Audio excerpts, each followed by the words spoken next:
The Practice of Power, Mastering Self-Discipline as a Daily Ritual. Introduction, the hidden power behind every success.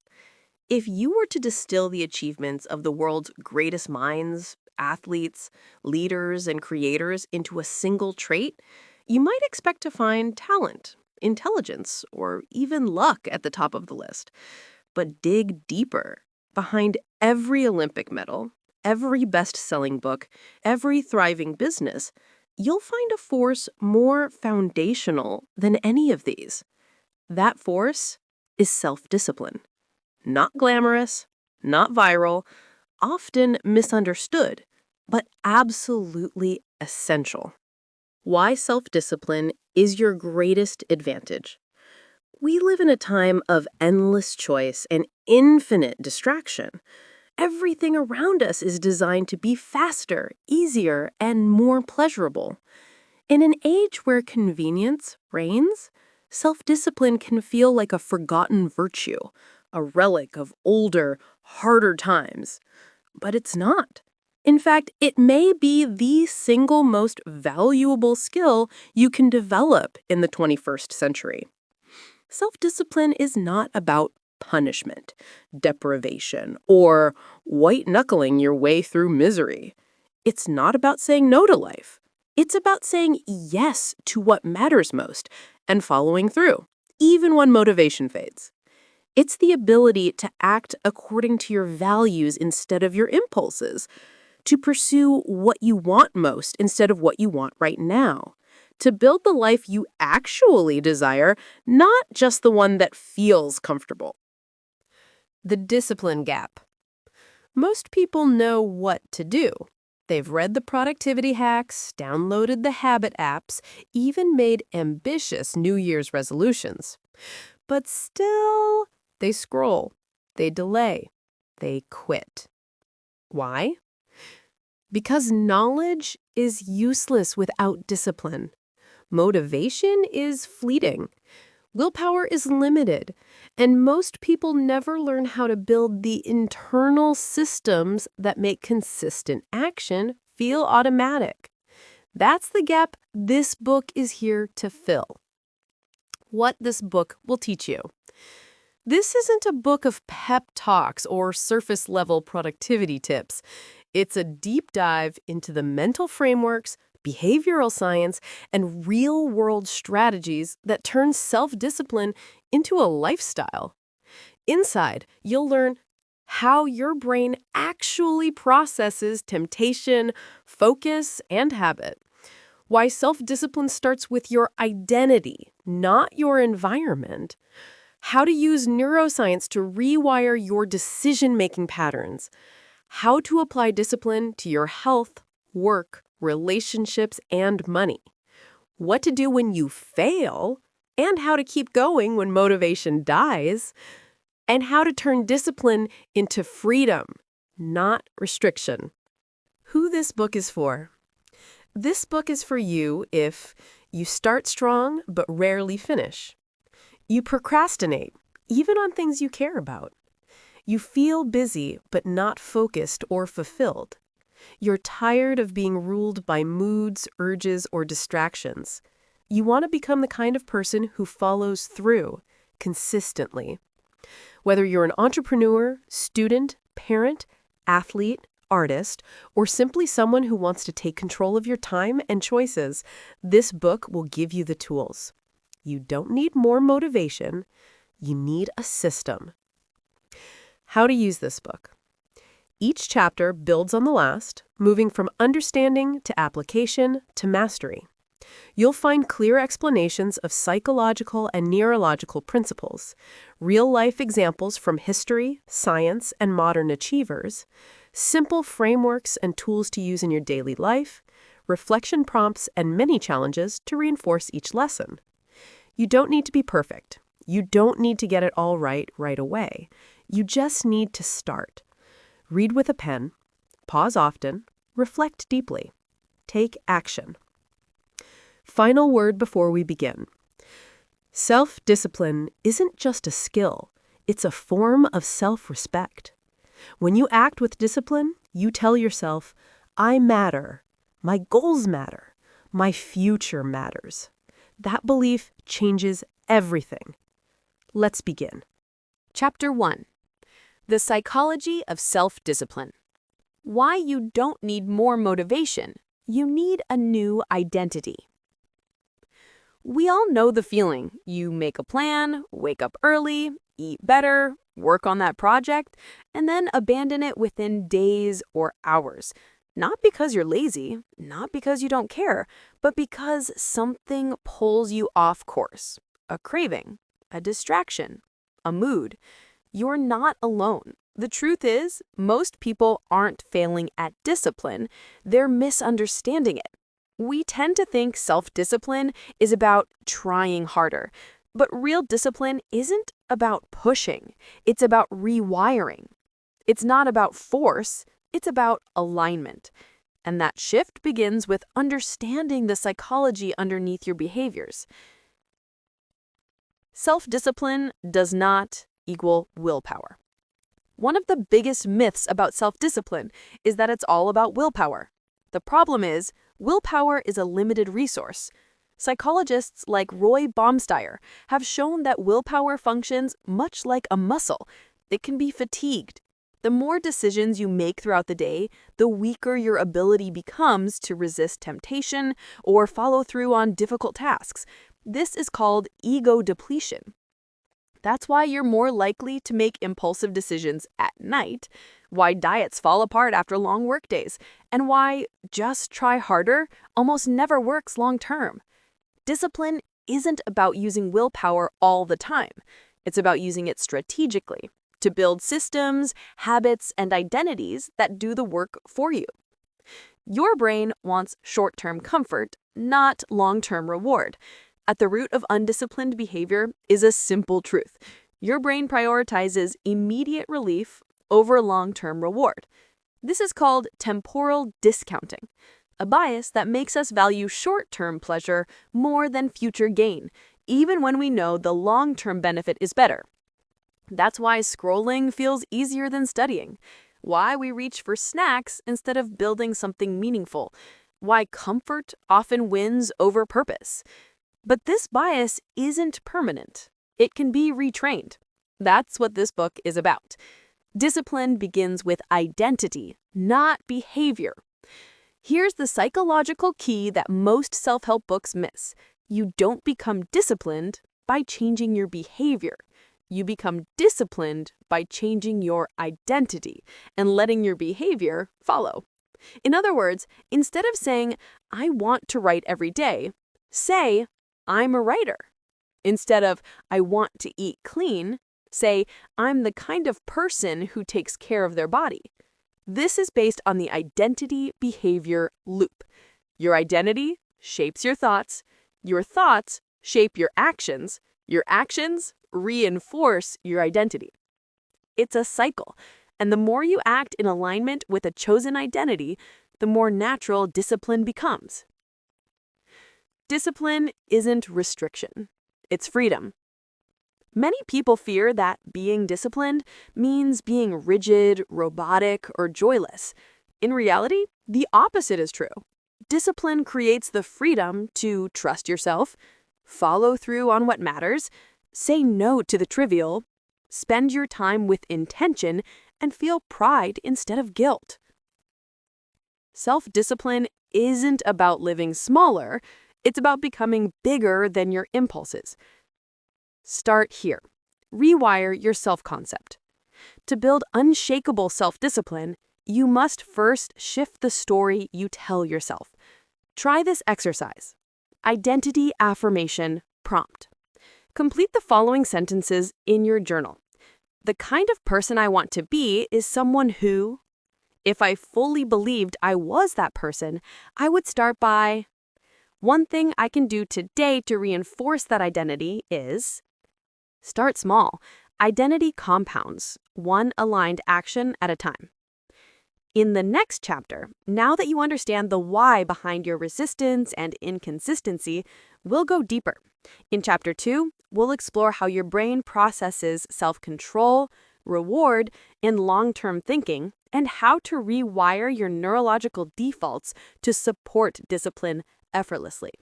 Because once you learn how to work with your brain instead of against it, everything gets easier. Chapter 2. The Neuroscience of Focus and Control. How your brain's wiring shapes your ability to stay disciplined. Why understanding your brain is the key to lasting discipline. In Chapter 1, we explored the psychology behind self-discipline and why changing your identity matters more than relying on willpower. Now, let's go deeper into the physical organ where discipline is forged, your brain. Your brain is not a vague mystery. It's a sophisticated system that processes countless signals every second, balancing desires, distractions, and decisions. By understanding how your brain works, you can learn to work with it, not against it. The prefrontal cortex, your brain's CEO. At the heart of self-discipline is a part of your brain called the prefrontal cortex, PFC. Think of it as your brain's CEO, a decision-making hub that plans, focuses, controls impulses, and makes you think ahead. The PFC allows you to resist distractions, delay gratification, make thoughtful decisions rather than impulsive ones, and maintain goal-oriented behavior over time. However, the PFC is also a limited resource. It can get fatigued, overwhelmed, or disrupted by stress, making it harder to exercise self-control. Dopamine, the motivation molecule. To understand why staying focused can be challenging, you need to know about dopamine, often called the brain's reward chemical. Dopamine spikes when you anticipate rewards. It motivates you to pursue goals by creating a feeling of desire or craving. But here's the catch. Dopamine doesn't reward completion as much as anticipation. That's why sometimes you feel motivated before starting a task, but lose steam during it. Your brain craves the excitement of the chase, not the slow grind of execution. Neuroplasticity, your brain's ability to change. The brain isn't fixed. It's plastic, which means it can rewire itself in response to experience. When you consistently practice disciplined behavior, like focusing on work or resisting temptation, your brain strengthens neural pathways that support those habits. Conversely, neglect or inconsistent practice weakens those circuits. This is great news. Discipline can become easier over time because your brain adapts and changes. The role of the limbic system, emotion versus reason. The limbic system, often called the brain's emotion center, competes with the prefrontal cortex. It governs emotions, impulses, and habits. When faced with temptation or stress, the limbic system often wins by hijacking the PFC, leading to impulsive behaviors and giving in to short-term rewards.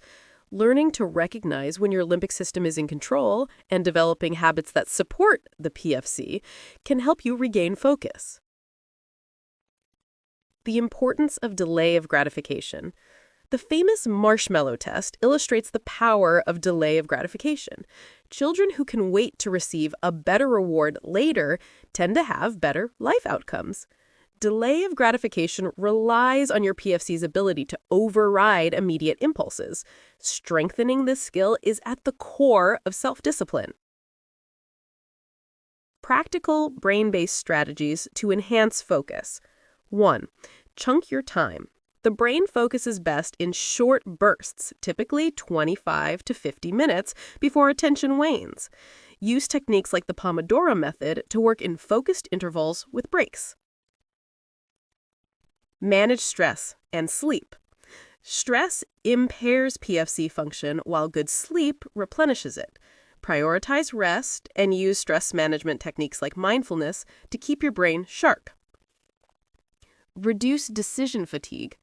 Minimize low-stakes decisions like what to wear or eat by creating routines. This reserves your PFC's energy for more important choices. Use positive anticipation. Create small rewards for milestones to keep dopamine flowing, but avoid waiting for the perfect moment. Practice mindfulness. Mindfulness meditation strengthens the PFC and improves your ability to notice distractions and return focus. Summary: harnessing your brain for discipline.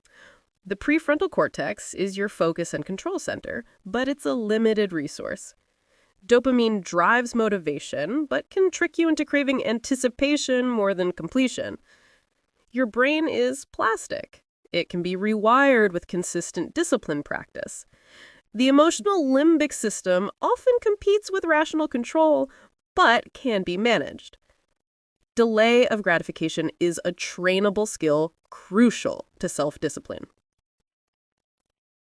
Next step: building habits that work with your brain. Now that you know how your brain works in the dance of discipline and distraction, the next chapter will focus on how to build habits that harness this knowledge. Habits reduce reliance on willpower and help you act with less mental struggle. Chapter 3. Know Thy Enemy. Triggers, Temptations, and Resistance. Understanding what pulls you off course so you can take control. Why knowing your enemy is half the battle. Discipline isn't just about willpower or good intentions, it's about navigating the battlefield of your mind and environment. In chapters 1 and 2, we explored the psychological and neurological foundations of discipline. Now it's time to get tactical. To master self-discipline, you must first identify the enemies that constantly threaten your progress.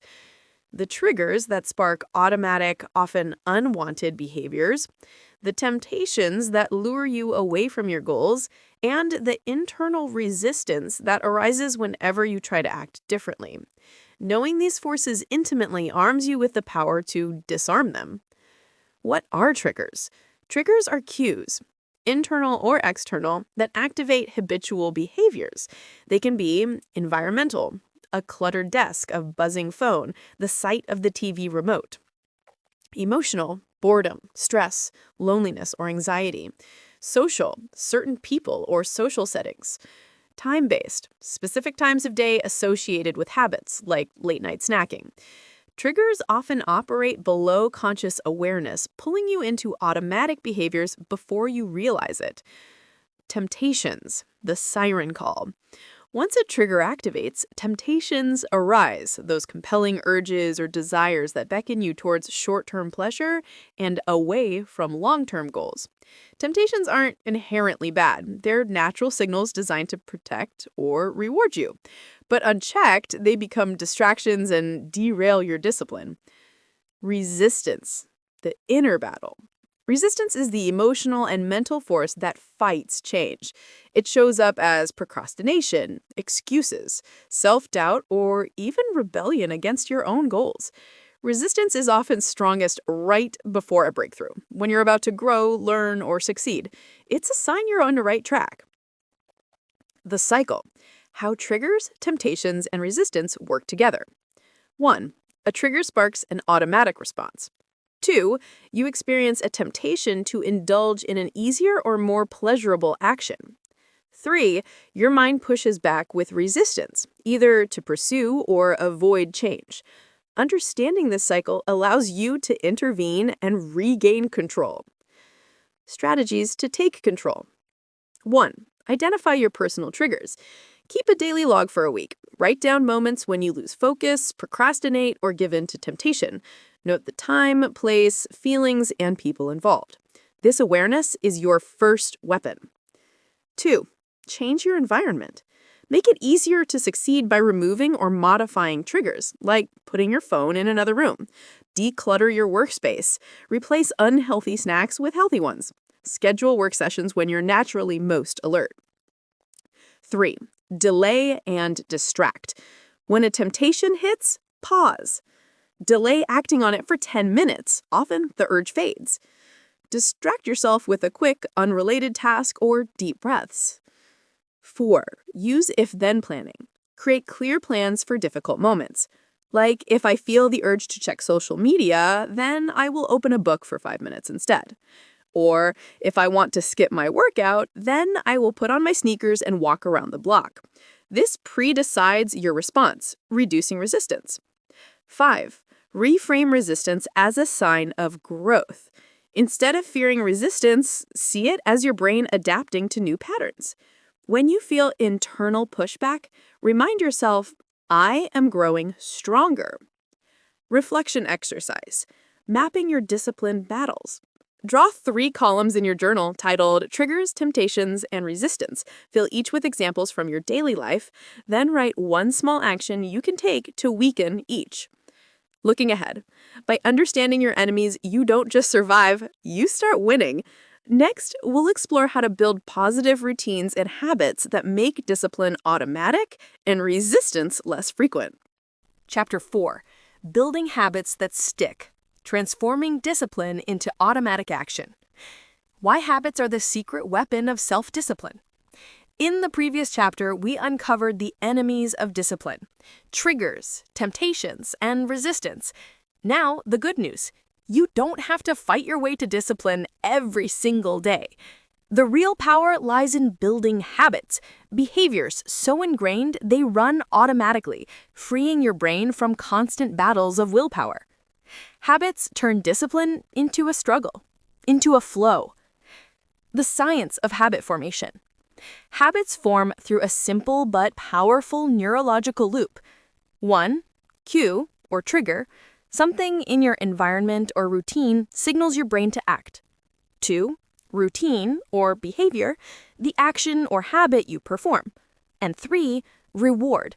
The brain's way of reinforcing that behavior because it leads to pleasure, relief, or satisfaction. This is known as the habit loop, popularized by Charles Duhigg in The Power of Habit. Why most habits fail? Despite this simple loop, many habits never stick. Why? Unclear triggers make it hard to remember the habit. Unappealing rewards fail to motivate repetition. Too big or vague goals overwhelm instead of inspire. Lack of consistency disrupts neural pathway formation. The 4 pillars of building lasting habits. 1. Make it obvious. Design your environment so the cue is clear and unavoidable. Place your running shoes by the door. Use alarms or calendar reminders. Tie new habits to existing ones. Habit stacking. For example, after I brush my teeth, I will meditate for 2 minutes. This simple link creates a mental shortcut. Accountability and social support. Humans are wired to respond to social cues. Share your goals with a friend or a group. Join communities that align with your habits. Use accountability partners to check in regularly.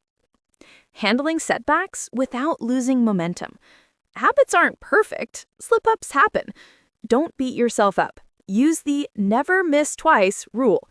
Analyze what caused the slip and adjust your environment or plan.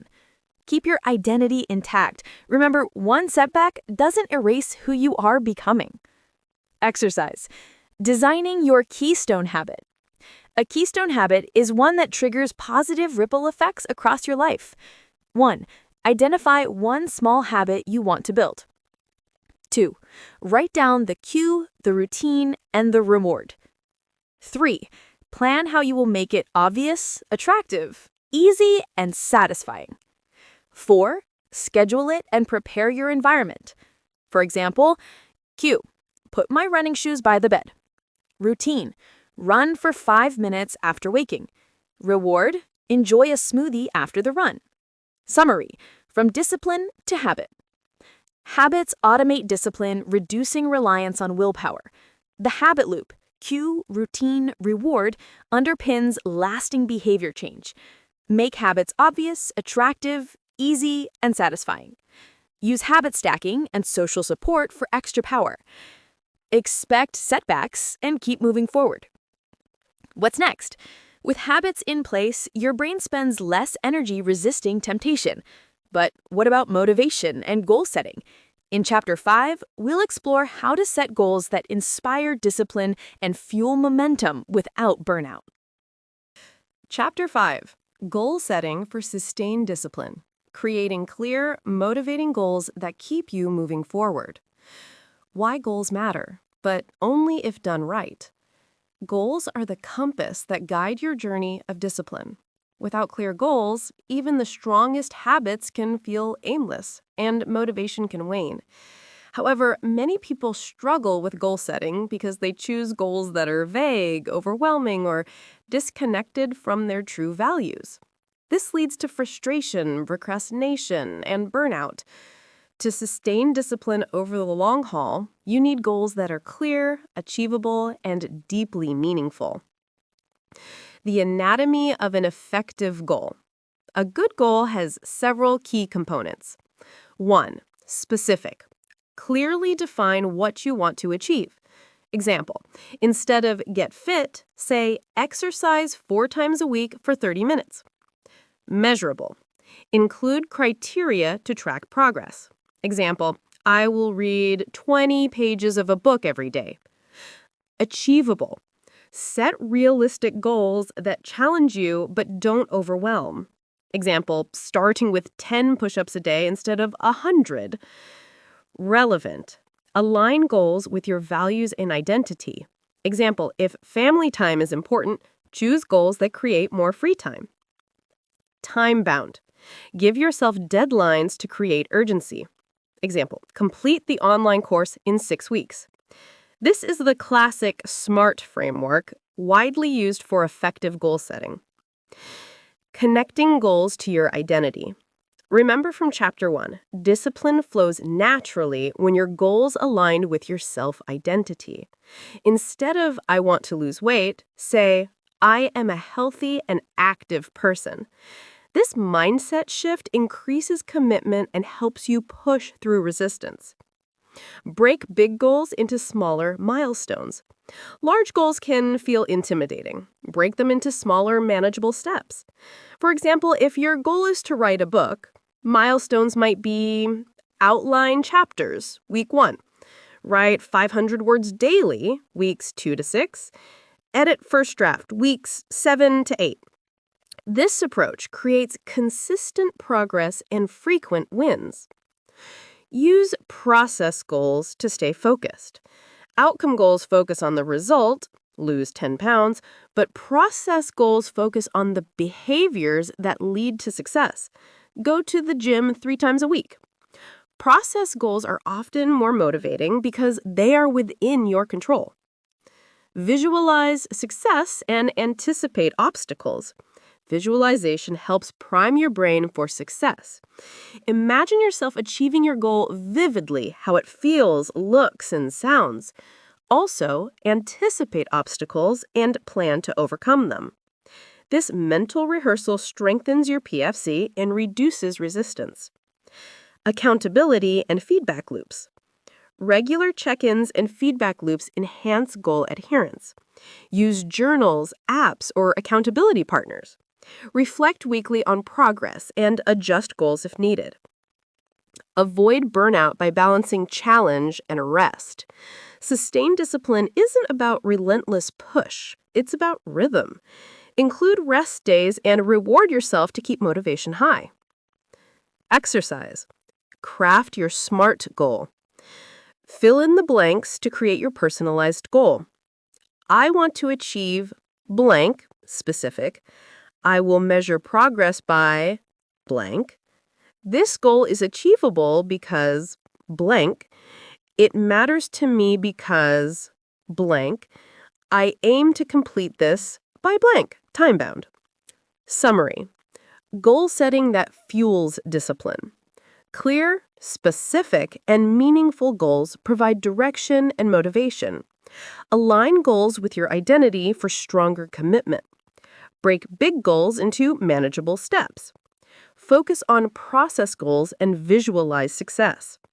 Use accountability and balance effort with rest. What's next? With clear goals and strong habits, your self-discipline toolkit is powerful. Next, we'll explore how to maintain momentum and recover from setbacks so that you can thrive long-term. Chapter 6. Momentum and Resilience. Staying the course. How to keep moving forward when motivation wanes and obstacles arise. Why momentum and resilience matter. Discipline isn't a straight path. It's a winding road with peaks, valleys, and unexpected detours. You will face moments when motivation fades, distractions multiply, and setbacks occur. Building momentum helps you keep moving even when enthusiasm dips. Cultivating resilience ensures you bounce back quickly from failures without losing progress. Together, momentum and resilience transform discipline from a fragile state into a durable, lifelong skill. Understanding momentum, the compound effect of small wins. Momentum is the energy you build by consistently taking small steps forward. Each action, no matter how tiny, fuels the next one, creating a positive feedback loop that propels you toward your goals. Research shows that even modest progress can boost motivation and improve confidence, making it easier to sustain effort. Strategies to build and sustain momentum. 1. Start small and build gradually. Avoid overwhelming yourself. Commit to actions so easy you can't say no. Example: instead of meditate for 30 minutes, start with 2 minutes daily, then increase. 2. Track your progress visually. Use habit trackers, calendars, or journals to see your streaks. Visual evidence of progress is highly motivating. 3. Celebrate small wins. Recognize and reward yourself for each achievement, no matter how small. This could be a simple well done or a mini reward, like a favorite snack or break. 4. Use temptation bundling. Pair something you enjoy with a habit you want to build. Example: listen to your favorite podcast only while exercising. Resilience. Bouncing back from setbacks. Setbacks are inevitable. What defines success is how you respond. Resilience is your mental muscle that helps you recover, learn, and move forward without losing momentum. Common types of setbacks: missing a workout or skipping a study session, falling into old habits temporarily, facing unexpected stress or life events, experiencing self-doubt or negative self-talk. How to build resilience. 1. Reframe setbacks as learning opportunities. Instead of viewing a slip-up as failure, see it as valuable feedback. Ask yourself, what triggered this? How can I adjust? 2. Practice self-compassion. Treat yourself with the same kindness you'd offer a friend. Avoid harsh judgment and embrace the idea that progress isn't a straight line. 3. Have a plan B ready. Prepare alternative strategies for common challenges. Example: if you miss a morning workout, schedule a quick evening session instead. 4. Focus on your why. Reconnect regularly with your deeper motivations and values. Remind yourself why the discipline matters beyond short-term discomfort. Maintaining long-term motivation. Renew your goals. Periodically revisit and adjust them as you grow. Surround yourself with support. Engage with communities or accountability partners. Mix routine with novelty. Keep habits fresh by introducing variations. Prioritize rest and self-care. Prevent burnout by balancing effort with recovery. Exercise. Your resilience plan. Create a personal resilience toolkit. List 3 common setbacks you face. Write how you will respond positively to each. Identify sources of support you can turn to. Write a motivational affirmation to repeat when challenged. Summary: keeping the flame alive. Momentum grows from consistent, small actions and celebrating progress. Resilience lets you bounce back stronger from setbacks. Self-compassion and reframing setbacks reduce discouragement. And long-term discipline requires ongoing renewal, support, and balance. Looking ahead, you now have the tools to build and sustain discipline. In the final chapter, we'll tie everything together with practical routines, mindset shifts, and strategies for lifelong mastery of self-discipline. Chapter 7, Mastering Self-Discipline for Life. Integrating habits, mindsets, and strategies for lasting success. The journey of self-discipline is lifelong. Self-discipline is not a one-time achievement. It's a continual process of growth, adjustment, and recommitment. Mastery means embracing this journey with patience, resilience, and wisdom. This final chapter brings together the insights and tools from previous chapters to help you maintain your discipline for life. Key principles for lifelong discipline. 1. Embrace a growth mindset. See challenges and failures as opportunities to learn and improve. Your abilities are not fixed, but can be developed through effort and persistence. 2. Anchor discipline in identity. Your actions become easier when aligned with your self-image. Constantly affirm, I am the kind of person who blank. This alignment creates internal motivation. 3. Design your environment for success. Shape your surroundings to support your goals. Minimize triggers for distraction and maximize cues that prompt productive habits. 4. Use consistent routines and rituals. Routines reduce decision fatigue and create reliable structure. Rituals like morning meditation or planning sessions signal your brain to shift into a focused state. 5. Practice mindful awareness. Stay aware of your thoughts, emotions, and impulses. Mindfulness increases your ability to choose responses rather than react automatically. 6. Balance discipline with compassion. Be firm with your commitments, but kind to yourself. Celebrate progress and accept setbacks as part of the process. Daily practices to maintain mastery. Morning check-in. Set your intentions and review your goals each morning. Evening reflection. Assess what went well and what can improve. Weekly planning. Adjust your routines and goals based on progress and life changes. Regular breaks. Incorporate rest and rejuvenation to prevent burnout. Adapting over time. Life circumstances change. Flexibility in your approach ensures discipline remains sustainable. Regularly revisit and revise your goals, habits, and strategies to stay aligned with your evolving priorities. Building a supportive network. Surround yourself with people who inspire, challenge, and support your discipline journey. Engage in communities or find mentors who model the qualities you aspire to be. Final reflection, your self-discipline vision. Write a personal manifesto or vision statement. This is your guiding light, a reminder of why you commit to discipline and the person you strive to become. Example, I commit to nurturing my discipline every day because I value growth, integrity, and the freedom that mastery brings. Summary, your roadmap to mastery. View discipline as a lifelong, evolving journey. Align discipline with identity and environment. Cultivate routines, mindfulness, and self-compassion. Adapt goals and strategies with life changes. Build community and support. Keep your vision clear and motivating. Congratulations! You have equipped yourself with a comprehensive toolkit for self-discipline.